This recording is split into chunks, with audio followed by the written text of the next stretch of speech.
Ano ba ang magandang piliin? Early retirement, retirement at age 60, o retirement at age 65? Answer? Well, iba-iba po ang sagot natin sa question na yan. But personally, my answer to that question is early retirement. Bakit? Kasi may plano tayo mag-focus sa business. And of course, malaki na po yung time natin sa family.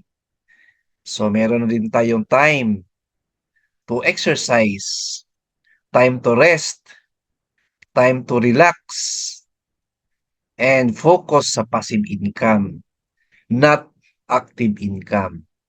Right? On the other hand, yung ibang tao or ibang employee, gusto nila at age 60 or 65 for personal reasons.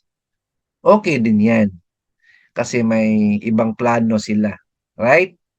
So kanya-kanya tayo ng preferences, goals, and priority. Alright?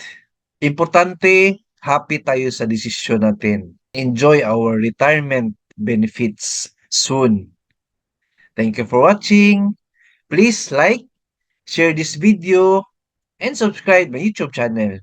Thank you, God bless, and 2 thumbs up.